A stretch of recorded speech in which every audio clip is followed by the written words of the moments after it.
We're here with another show, Getting Sober with Wilder.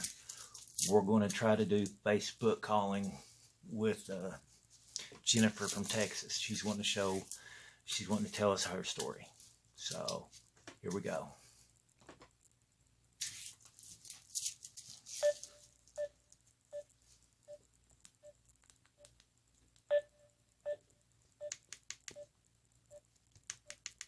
Maximum volume.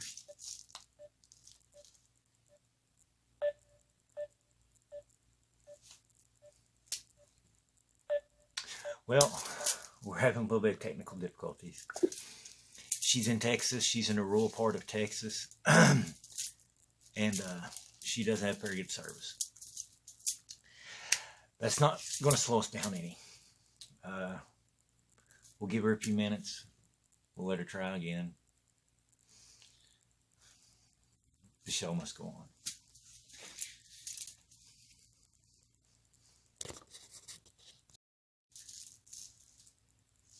Hello? Hi, Jennifer. How you doing? We got it. All right. Well, that's the best thing that's worked out today so far. I'm sorry I couldn't do video, but I'm working with what I got. You know what I'm saying? Yeah. So, what is your story to sobriety? And you can start. Okay, my story started, huh? You can start from like the first time you used drugs or just wherever you feel comfortable. Okay. The way I got started was my daughter's father had just gone to prison.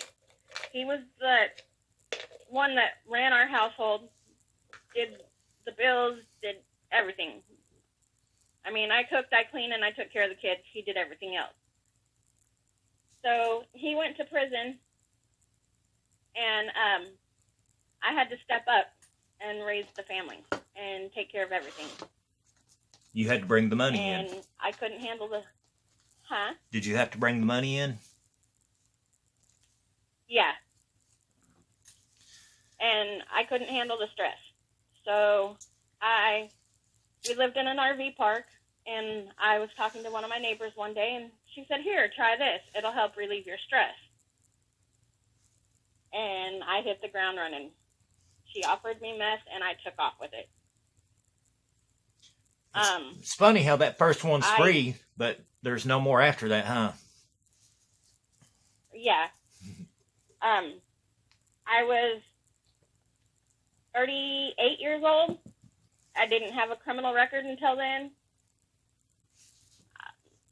I now, as I sit here right now, I have 2 felony charges and a handful of misdemeanors.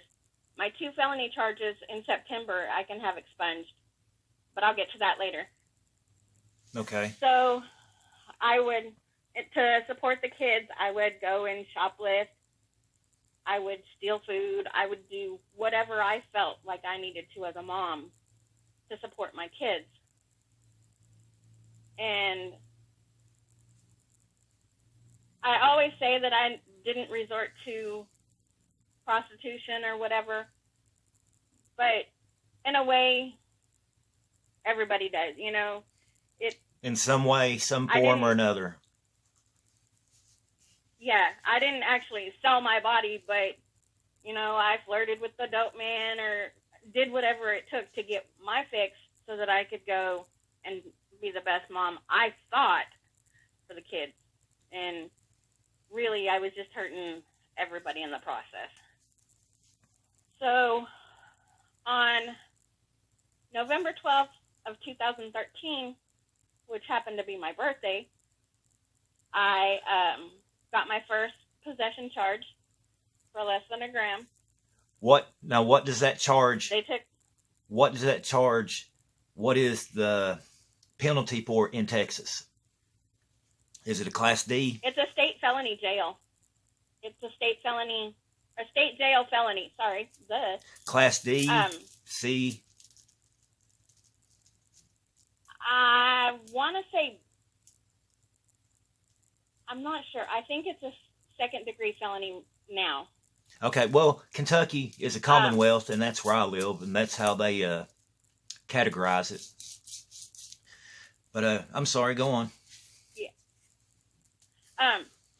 So they took me to jail, released my car and my belongings to my boyfriend, and I went to downtown Houston, where I sat for, I think, 2 or 3 days.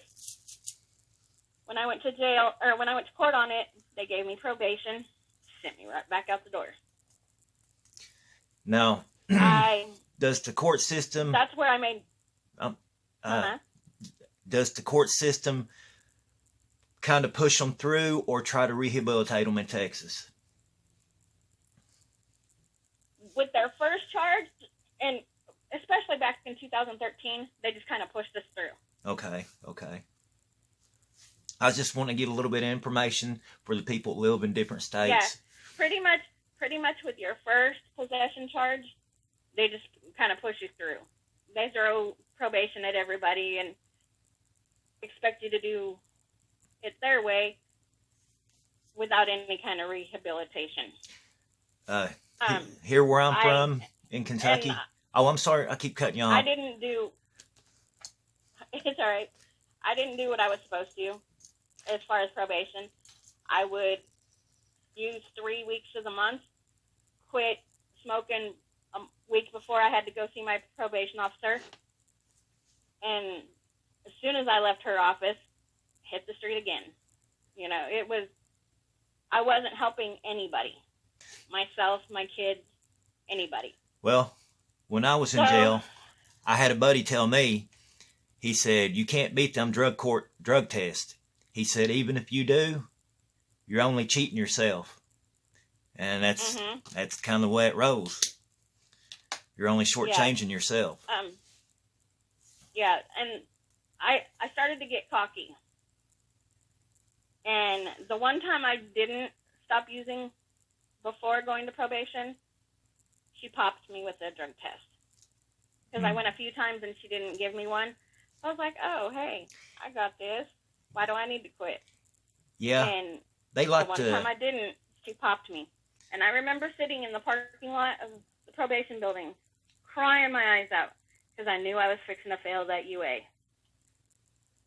And we went to different head shops, you know, trying to find something that I could do to clean up my urine. And I got the same story from everybody. There's nothing you can do. You got to face the music now. You can't beat them drug tests. So, no, you can't. So I went back and I did my drug screen, left, smoked more than I ever had, and, you know, the next time I went back to see her, she's like, look, you failed. I was like, okay, I knew I would. You know, I was honest with her. I said I knew I would.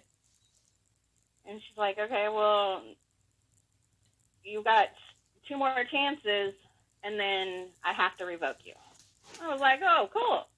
I got a second chance. Let's see how bad I can mess up this time.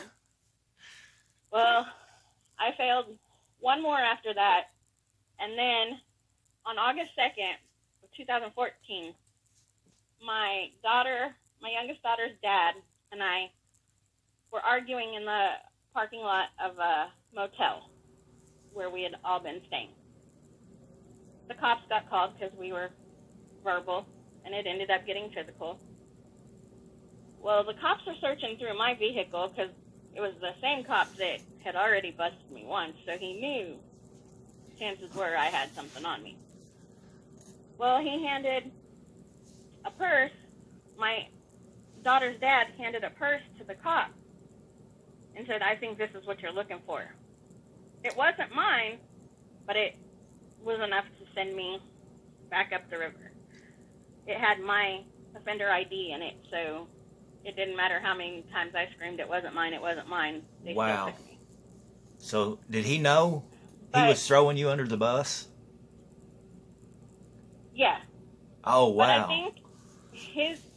I think his reasoning, we never got a chance to talk about it, but I think his reasoning was he was trying to help save me. And so I can relate for to that, that. I don't have hard, huh? I can relate to that. I understand. Yeah, I don't have hard feelings towards him because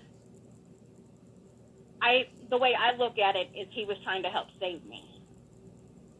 And so they arrested me on a second possession of a controlled substance charge.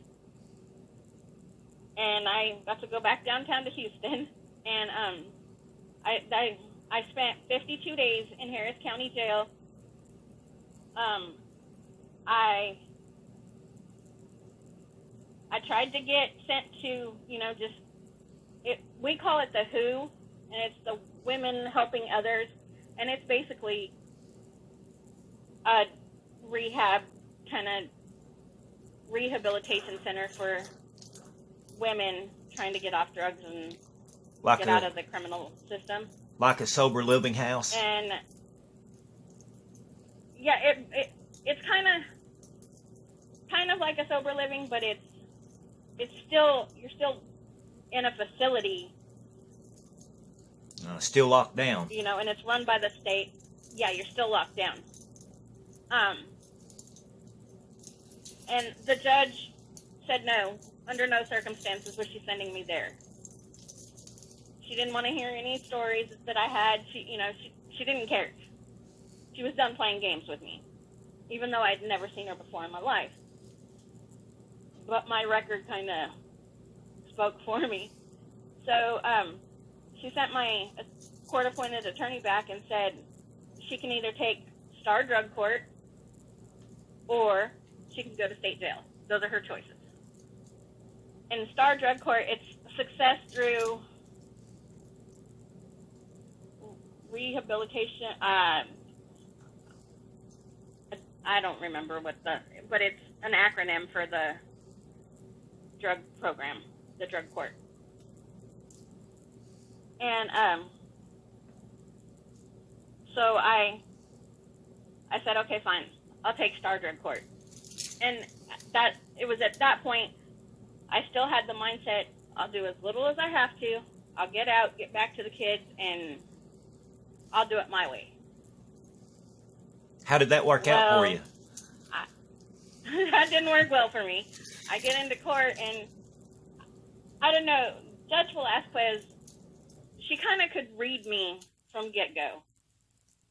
And she told me my first time in court, she said, look, if you're just here to play games and do what you want to do, you can go ahead and go right back to Harris County jail. She's like, I'm not going to play your games. You're going to do it my way, and you're going to do it right, or not at all. She said, I want 110% from you, or you can go back. And I was like, oh, crap. So I sat down, and I was like, okay, fine. I'll try it her way. I don't think it'll work, but I'll try it her way. So I started, I went to Santa Maria Hospital for inpatient treatment, and I was supposed to do 90 days there. Right before my 90 days was up, I got caught not being where I was supposed to be on a pass. Oh. Yeah, I decided rather than go wherever, I think I was supposed to be at the doctor or something, I was going to do it my way, and I was going to go hang out with my boyfriend. Yeah, that didn't work out well for me either. So I got to redo the 90 days I had already done. So I ended up doing 180 days of inpatient treatment. And it was a rehabilitation facility? Mm-hmm. Okay. And they were kind of more strict with me on my passes. I didn't get to go just anywhere, And they did check up on me more often, So after I did my 180 days of inpatient, I went from Santa Maria to a place called Sally's House, which was run by the Salvation Army. And Sally's House was a transitional house, kind of like a 3/4 house, not really a halfway house, but we still had to fill out passes and get permission to go wherever and you know. But we did classes, and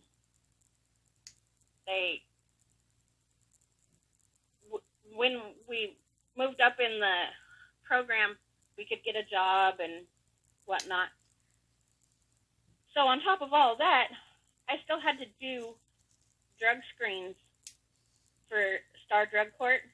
And like I want to say the first month, maybe 2 months, you go every day or 5 days a week, sometimes 6 days a week, and you have to do a UA. And when you complete phase 1, then you phase up to the next, and you go 3 to 5 days a week. And then phase 3, you go once a week. And then phase 4, you go once a month. On that program? On top of all that, on the program. On the program. On top of that. What is the optimal, what is the minimum you have to spend in that program like that, drug court? When you sign your paperwork to go into Star Drug Court, you sign for 4 years probation. Oh, wow. And it's known as the most strict and intense probation program in the state of Texas. Texas don't play around, do they? So, no, they don't. So, and on top of all the drug tests, you go to court once a week on whatever day your docket. Like my docket always met on Thursdays. So every Thursday for the first phase, I had to go to court. Second phase, you went every other week. Third phase, you went once a month. So I spent 2 years at Sally's house doing the classes, and then I got a job. And once you get a job, then you have to pay rent. And, you know, you still have to live by their rules. You have to abide by the court. You know, you have all these people wanting a piece of you. And you learn to have a set routine, and, you know, you live by that program. Yeah, they don't give you no time to get into nothing. No, not at all. You had a curfew. We did AA every night from 7 to 8, you know, and it was a mandatory meeting for the house, but then I had to have so many meetings for court, you know, so it all tied in together, but they ran a real tight ship with me. And, you know, I'd get into court, and 9 times out of 10, while Judge Velasquez was talking to me, I'd start crying, and she's like, "What are you crying about?"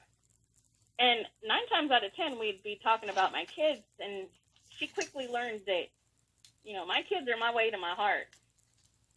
And so, you know, and as I got into treatment for my mental health and, you know, onto my medication, I wasn't as emotional when I talk about my kids, but still, if you want to get to my heart, it's through my kids. I'm sorry to keep interrupting you, but in your addiction, how big of a part did your mental health play in it? My mental health was a humongous part. Do you think I was already battling depression and anxiety before you started using? I had a feeling before I started. And I had a feeling I was bipolar, but I had never been diagnosed. And then I noticed, looking back now on it, I could see where I'd have those bipolar mania moments. And, you know, you look at me wrong, and I was ready to fight when I used. And to meet me today and to know me now, I'm a lover, not a fighter. But, I mean, I can't count the times my oldest son had to stand between me and somebody that I was trying to fight because they looked at my kid wrong or whatever, you know, it was. So my mental health was a big issue in my using. And while I was at Santa Maria and going through the inpatient treatment, I noticed that a lot of the activities they had us do were centered around my mental health issues, and like through my treatment there at Santa Maria, I've repaired my relationship with my dad, who I resented for the way he treated me.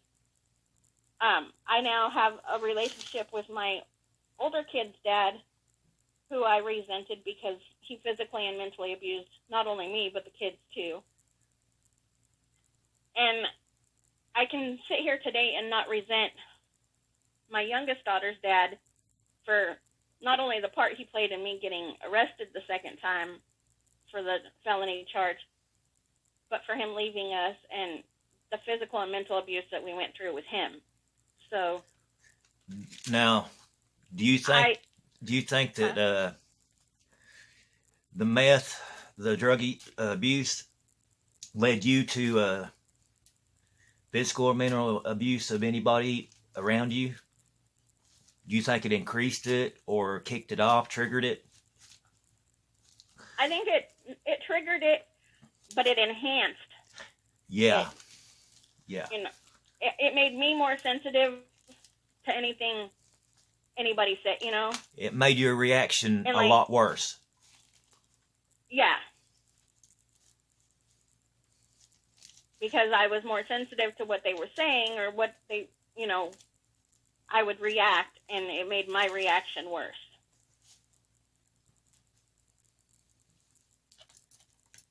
But I wouldn't. I look back at it now, and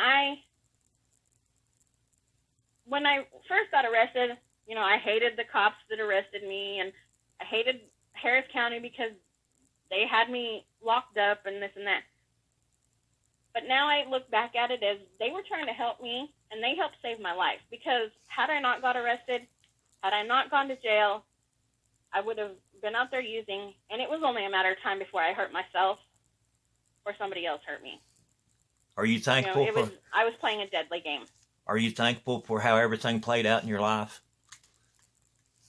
Yes. I am very thankful. And one of my favorite things when we'd have an open meeting at Sally's house, 9 times out of 10 they'd say, "Let's talk about gratitude." I'm like, right on, I got this. And I am very grateful that it played out the way it did and that I got a second chance at life. I mean, I was early terminated from my probation at 3.5 years. I didn't have to do that final 6 months because I did what I was supposed to. I showed the judge that I wasn't going to do it my way. I was doing it her way. And so they terminated me. You know, at that time I was living with my boyfriend. And in February of last year, I got my youngest daughter back. When I got arrested, I signed power of attorney of her and her 2 sisters to my oldest son because I knew I wasn't going to be able to take care of them. And at that point in time, when I got arrested, my daughter's dad did too, and I didn't know how long he was going to be locked up. So I just signed power of attorney and said, you know, you do it. I'm going to work on me. And he did what he had to do. So he had her for 4 years. And last February, she decided she wanted to come back to me. And so there was a whole big family argument about that because the older kids were afraid that the stress of having her was going to send me back into a relapse. And so I had to show him, you know. And it's kind of funny because the older kids want to treat me like they're the adult and they're the parent, and I'm the kid now. And at first I had a problem with that, but now I see it as that's how they try to keep me accountable. Right. I understand that aspect of it. Yeah. And like when I very first got out of the transitional house, my daughter said, "Give me your phone," and I was like, "Okay." I thought she was just going to use it. She installed a tracker app on my phone, and she said, "You're to leave that on. Don't delete it." She said that's so I can keep track of you and have peace of mind. I was like, okay, And some of my friends are like, "Oh, that's not cool. I wouldn't do that. I wouldn't let my kid talk to me that way." No, But it's a way of me being accountable and giving my child peace of mind to know that I'm doing the right thing. That has a lot to do with your sobriety, don't it? Being held accountable. It does. Yes. Yes. What would you say to an addict if you saw somebody struggling, whether you knew them or not personally? If you saw the signs, would you want to help them? Yes. And it's funny that you asked that because my boyfriend, who I dated on and off for 8 years, through my going to jail, through my treatment and all that, he was my biggest supporter. Once I got out and, I was on my own, but I had to still do things for the program, he'd make sure I got to every meeting. He'd go and sit at the meetings with me. He'd take me to every probation meeting. He paid my fines for me. He was my biggest supporter. But he was still in his active addiction. He wouldn't use around me, but I still knew that he was using.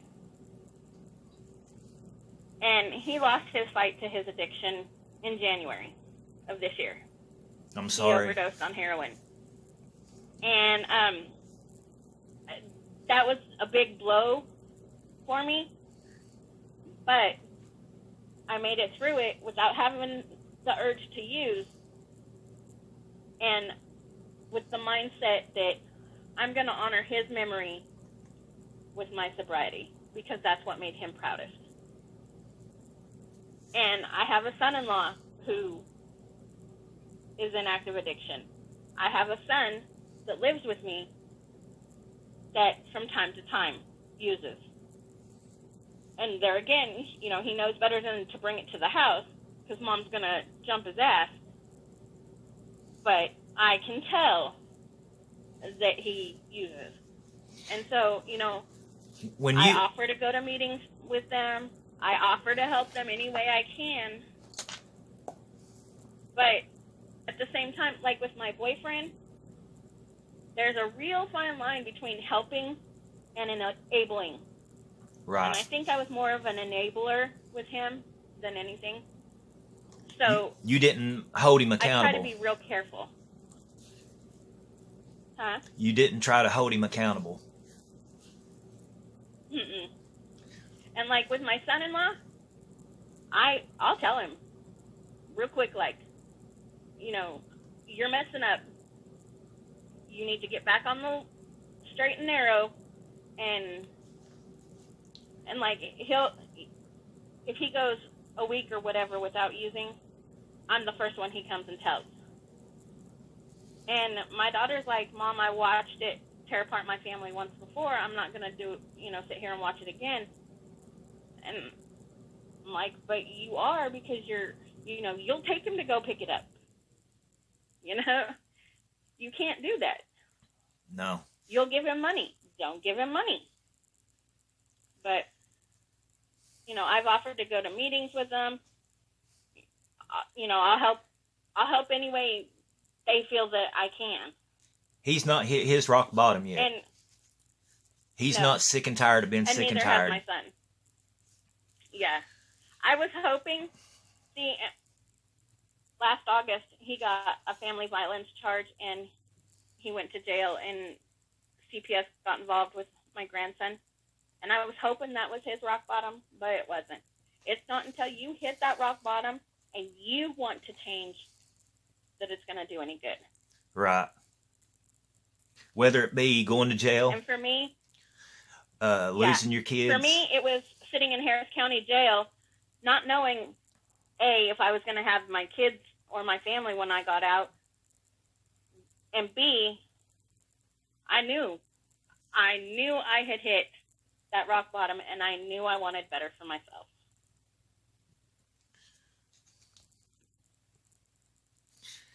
Well, Jennifer, thank you very much for sharing your story. Huh? I'm gonna. No problem.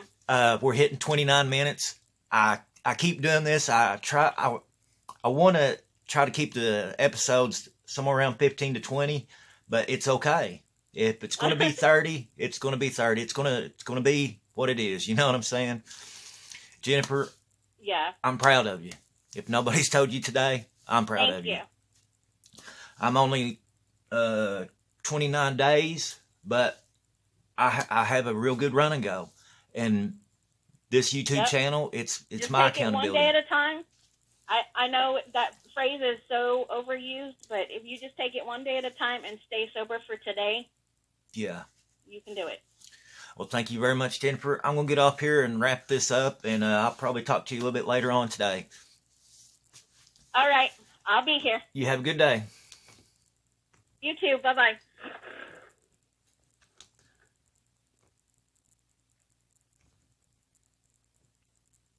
I don't know why Facebook calls are so hard to turn off. But anyway, we're hitting 30 minutes. God bless Jennifer and her story. It's like what I've been trying to get across to the viewers. Her story, part of her story is my story. The going to jail. She had to go before she hit that point where she was just sick and tired of the life. And that's, I mean, I only spent X amount of days, but man, I don't look good in orange. They don't feed you enough. I've still not dealt with all the consequences of my actions as far as the court system. But I know I will be sober, and that's a huge part of it. I'm not worried about relapsing because there's too many people counting on me, and I have too many people I have to prove wrong. That the person that was in active addiction is not who's here today. And that's all we can do is just wake up and decide to be sober for today. Guys, all I had was audio, limited amount of equipment, no money's coming in. I'm not being able to work due to my situation. And when you see somebody struggling, man, talk to them. That's all we can do. I wish there was more, because it's up to us to save who we were. Behind us, our friends, family, brothers, sisters, aunts, uncles, people we know from school. It's up to us. Like I said, I'm going to throw some numbers at you. In 2017, there's the magic number again, the magic year. 21 million Americans were addicted to at least one substance, and only 10% were getting treated.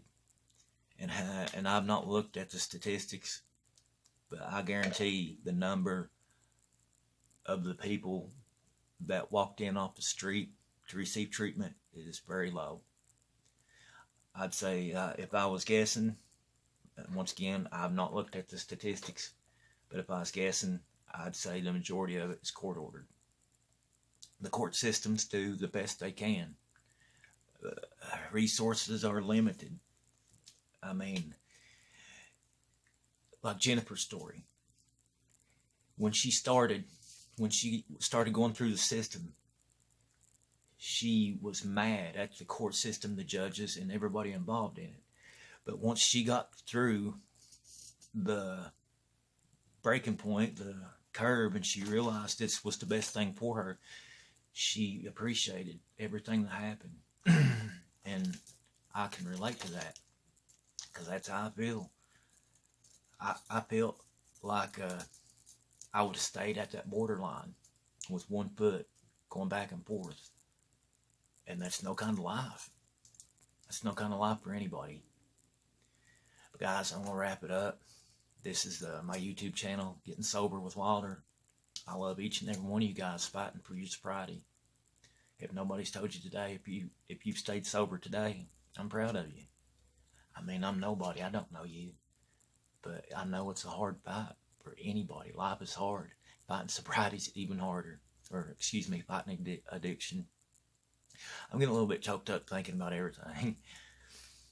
I mean, that's just one person's story. And I've had a lot of people, dozens, well, okay, we'll say 2 or 3 dozen, write in today, giving me little short pieces of their story. I got to get back to them and talk to them a little bit. And I've been doing some research on mental health. I'll probably kick off another video today after I get this one loaded up about the aspects of mental health with addiction and drug abuse. Guys, man, do your best to stay sober. You need to talk, hit me up on Facebook, Wilder. Guys, do the best you can. Later.